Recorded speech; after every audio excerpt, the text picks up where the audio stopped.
Dear student,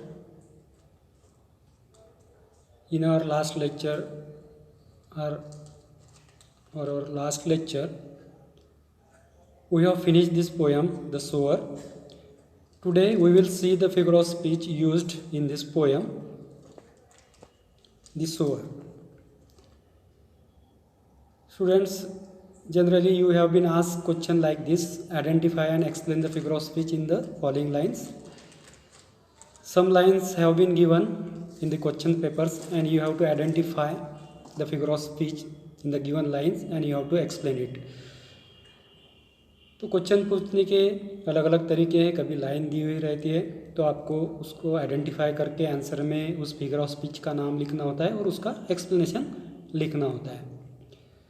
या फिर कभी कभी आपको पूछा जाता है give an example of personification, give an example of metaphor. इस तरह से कि पोएम में से एक मेटाफर का एग्जांपल दो, पोएम में से एक पर्सोनिफिकेशन का एग्जांपल दो. तब आपको वो लाइंस एज एन आंसर लिखनी पड़ती है जिसमें पर्सोनिफिकेशन हो, जिसमें मेटाफर हो. मतलब जो भी फिगर ऑफ स्पीच पूछा जाए उसकी लाइन आपको लिखनी पड़ेगी और नीचे एक्सप्लेनेशन भी लिखना पड़ेगा. So let us start. First we will see personification. First we will see what is the identity of personification or definition of personification. When in a sentence lifeless or inanimate objects, animals, birds, plants, flowers, etc. are given the human qualities or they are described as human beings, then there is use of personification. तो personification कब होता है, इसको कैसे identify करेंगे आप? तो उसके लिए यहाँ पे हमने उसको एक डेफिनेशन यहाँ पे लिखा है. जैसे कि क्या, जब कोई सेंटेंस हो, सेंटेंस में जैसे लाइफलेस ऑब्जेक्ट या फिर इनएनिमेट ऑब्जेक्ट, ऐसा ऑब्जेक्ट जो ह्यूमन बीइंग नहीं है, इनएनिमेट है, लाइफलेस है, फिर वो एनिमल्स हो, बर्ड्स हो, प्लांट्स हो, फ्लावर्स हो, कुछ भी हो, etcetera, are given the human qualities. ऐसे ऑब्जेक्ट को मानवीय गुण दिए जाते हैं, ह्यूमन क्वालिटीज़ दी जाती है. और they are describe as human beings, या फिर उन्हें मनुष्य की तरह डिस्क्राइब किया जाता है, मनुष्य की तरह उनका वर्णन किया जाता है. Then there is use of personification. तब वहाँ पे जो फिगर ऑफ स्पीच होता है वो पर्सोनिफिकेशन होता है. So let us see the example of personification from the poem the sower. First example is sunlight I see dying fast. In this line there is personification. इस line में personification है. Answer में हमने नाम लिखा personification, फिर उसका explanation. In this line dying is a human quality which is given to an inanimate object sunlight. तो इस लाइन में क्या हुआ है, इस लाइन में जो डाइंग है एक ह्यूमन क्वालिटी है, जो इनएनिमेट ऑब्जेक्ट जो है, जो निर्जीव घटक है सनलाइट, उसको यहाँ पे दिया हुआ है, उसके लिए यूज़ किया हुआ है. तो इस तरह से अगर कोई ह्यूमन क्वालिटी कोई भी लाइफलेस या इनएनिमेट ऑब्जेक्ट के लिए यूज़ की जाती है तो तब होने वाला जो फिगर ऑफ स्पीच होता है वो होता है पर्सोनिफिकेशन. तो आपको इस तरह से आइडेंटिफाई करके उसका नाम लिखना पड़ेगा और उसका एक्सप्लेनेशन. ठीक है, तो इसी तरह से एक्सप्लेनेशन की लाइन एक बार पाठ कर लो और फिर सिर्फ आपको वो ऑब्जेक्ट, दो ऑब्जेक्ट बदलने पड़ेंगे जिसकी यहाँ पे क्या हुए, जैसे कौन सा वर्ड कौन से वर्ड के लिए यहाँ पे ह्यूमन क्वालिटी दर्शाने के लिए यूज़ किया हुआ है वो आपको सिर्फ चेंज करना पड़ेगा. B, shadows run across the lands. तो this is also an example of personification. तो हमने आइडेंटिफाई किया और लिखा पर्सोनिफिकेशन, बाद में explanation. In this line running is a human quality which is given to inanimate object shadows.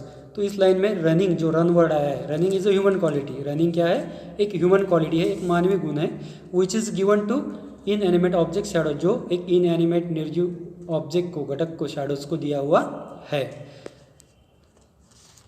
Next example of personification is black and high, his silhouette dominate the furrows deep. So here is also personification. Let us see the explanation. In this line dominating someone is a human quality. ये इस line में क्या है, dominating, किसी को dominate करना एक human quality है. Which is given to an inanimate object silhouette, जो एक इनएनिमेट ऑब्जेक्ट सिल्हूट को यहाँ पे दी हुई है, इसलिए इस लाइन में भी क्या है, पर्सोनिफिकेशन है। Next D, twilight hastens on to the rule, इसमें भी पर्सोनिफिकेशन है। चलो एक्सप्लेनेशन देखते हैं। In this line hastening is a human quality, haste करना है ना, घाई करना। In this line hastening is a human quality which is given to an inanimate object twilight. तो हास्टनिंग एक ह्यूमन क्वालिटी है जो एक इनएनिमेट ऑब्जेक्ट ट्विलाइट को यहाँ पे दी गई हुई है, इसलिए इसमें भी क्या है, पर्सोनिफिकेशन है। Let us see another figure of speech used in the poem, that is inversion. तो इन्वर्शन भी एक फिगर ऑफ स्पीच जो होता है, पहले देखते हैं उसकी क्या आइडेंटिटी है, हम उसे किस तरह से लाइन में आइडेंटिफाई कर सकते हैं, या फिर किसी लाइन में इन्वर्शन है हमें किस तरह से पता चलता है।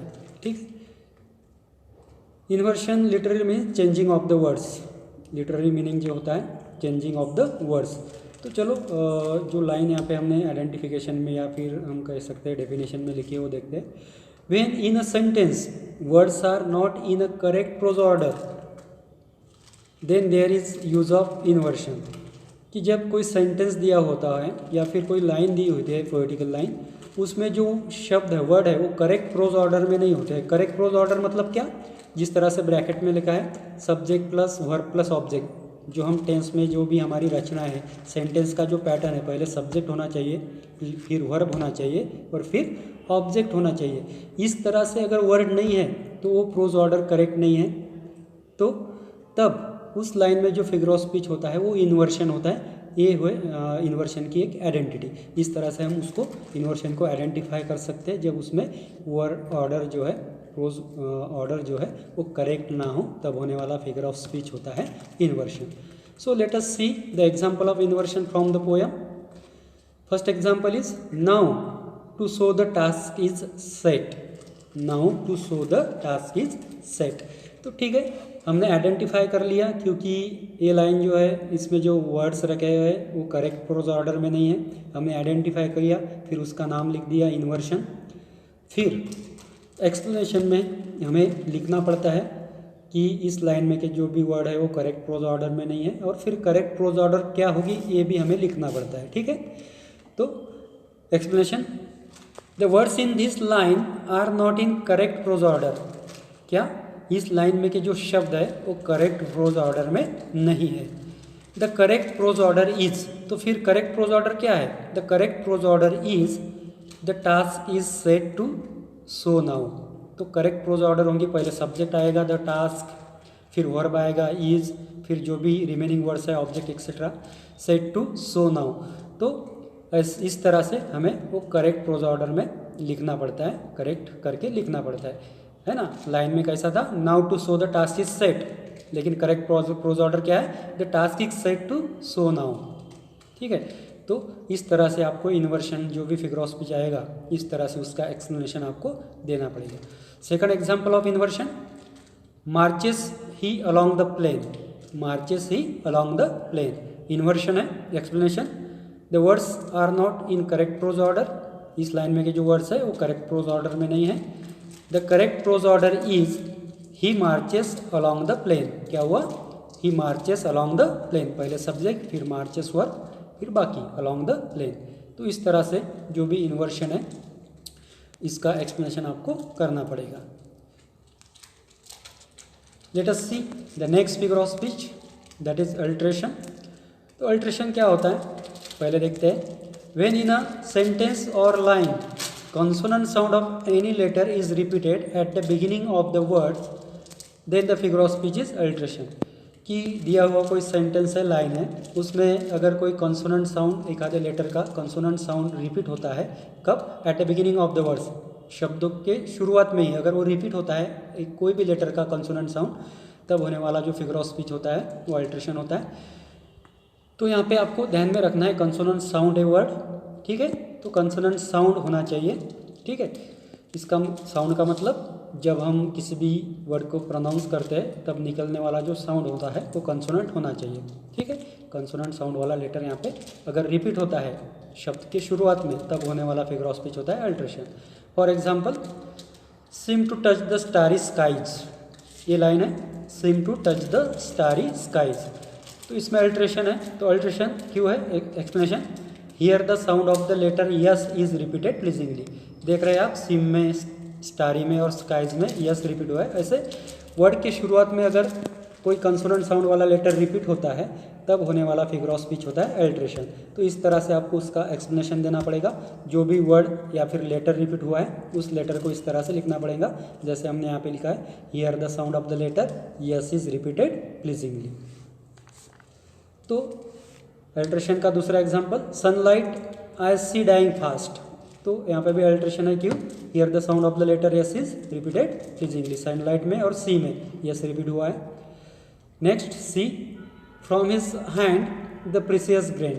तो from his hand the precious grain, alliteration है, क्यों, here the sound of the letter H is repeated pleasingly. यहाँ पे हिज में और हैंड में एच रिपीट हुआ है, इसलिए यहाँ पे अल्ट्रेशन है। नेक्स्ट है फिगर ऑफ स्पीच हाइपरबोल। तो हाइपरबोल क्या होता है, उसकी क्या आइडेंटिटी है, हम देखेंगे कि हाइपरबोल की क्या आइडेंटिटी होते हैं या फिर किस तरह से हम हाइपरबोल आइडेंटिफाई कर सकते हैं। When in a sentence a statement is made emphatic by over statement और exaggeration then there is use of hyperbole. कि एखादा सेंटेंस है, एखादा स्टेटमेंट दिया हुआ है, उसमें उसको प्रभावी बनाने के लिए ओवर स्टेटमेंट किया हुआ है, ओवर स्टेटमेंट और एक्सजरेशन, जिसको हम अतिशयोक्ति कहते हैं, बढ़ा चढ़ा के बोलना। तो ऐसी अतिशयोक्तियाँ अगर कुछ चीज़ें बढ़ा चढ़ा के बताई हुई होंगी उस सेंटेंस में, उस स्टेटमेंट में, तब होने वाला जो फिगर ऑफ स्पीच होता है वो होता है हाइपरबोल। क्या होता है, हाइपरबोल। फॉर एग्जाम्पल, पोएम में से यहाँ पे एक एग्जाम्पल है, his height seems to touch the starry skies, है ना, लास्ट वाली लाइन आई थी, his height seems to touch the starry skies. तो यहाँ पे वो जो फार्मर है, सोअर है, उसकी हाइट जो तारों वाला आकाश है उसको टच कर रही है, ऐसा दिखाया है ना। तो समझ में आता ही है कि किसी की भी हाइट जो है वो स्काई को टच नहीं कर सकती, ठीक है। तो यहाँ पे एक्सजरेशन है, एक बढ़ा चढ़ा के बात कही गई है, अतिशयोक्ति है। तो इस तरह से इसमें हाइपरबोल है। एक्सप्लेनेशन देखते हैं। दिस इज एन एक्सजरेटेड स्टेटमेंट, कि एक अतिशयोक्ति वाला विधान है, जिसमें जो चीज़ है बढ़ा चढ़ा के बताई गई है, ऐसा है स्टेटमेंट है। Starry skies never be touch by height of the person. जो स्टारी स्काइज है, तारों वाला आकाश है, वो पर्सन की, व्यक्ति की ऊंचाई से कभी भी छुआ नहीं जा सकता, इसलिए यहाँ पे क्या है, हाइपरबोल है। Let us see the next figure of speech, that is antithesis. तो एंटीथेसिस क्या है, when in a sentence the opposite words और ideas used side by side then the figure of speech is antithesis. कि एक आधे sentence में दो opposite words हो सकते हैं, अपोजिट आइडियाज़ हो सकते हैं जो साइड बाय साइड रखे गए हैं। ऐसा अगर एक आधा सेंटेंस होता है तो उस सेंटेंस में जो फिगर ऑफ स्पीच होगा वो होगा एंटीथेसिस। जैसे फॉर एग्जांपल पोएम में से हम देखते हैं, एक एग्जांपल यहाँ पे है, darkness defence fades the light, darkness defence fades the light. तो इस लाइन में एंटीथेसिस है, क्यों, एक्सप्लेनेशन में देखते हैं। Two opposite ideas darkness and light are use together, two opposite ideas darkness and light are use together. तो हमें इस तरह से उसका एक्सप्लेनेशन देना पड़ता है, कोई भी एंटीथेसिस का एग्जांपल आए कि दो कौन से अपोजिट आइडियाज़ या अपोजिट वर्ड्स यूज़ किए हैं, बस। जैसे यहाँ पे डार्कनेस है और लाइट है, ये दो अपोजिट आइडियाज़ यहाँ पे यूज़ की गई है इस लाइन में, इसलिए जो फिगर ऑफ स्पीच है वो है antithesis. Let us see the next figure of speech from this poem. Next figure of speech is apostrophe. तो एपोस्ट्रोफी कब होता है, when in a sentence a direct address is made to the dead lifeless objects, plants, animals, birds, absent persons, God, etc. Then there is use of apostrophe. कि कब होता है apostrophe, जब एक आधे सेंटेंस में ऐसी कोई भी चीज़ या व्यक्ति जो डेड हो, लाइफलेस ऑब्जेक्ट हो, निर्जीव घटक हो, प्लांट्स हो, एनिमल्स हो, बर्ड्स हो, अब्सेंट पर्सन, ऐसा व्यक्ति जो वहाँ पे अब्सेंट है, गॉड एक्सेट्रा, ऐसे जो भी अब्सेंट व्यक्ति होते हैं उनको एड्रेस करके ऐसा कोई भी सेंटेंस अगर बोला जाता है तब होने वाला जो फिगर ऑफ स्पीच होता है वो होता है अपॉस्ट्रोफी। जैसे पोएम में for example dominates the furrow deep, dominates the furrow deep, तो यहाँ पे अपॉस्ट्रोफी है। क्यों? apostrophe is used for conveying the intensity of action, apostrophe is used for conveying the intensity of action।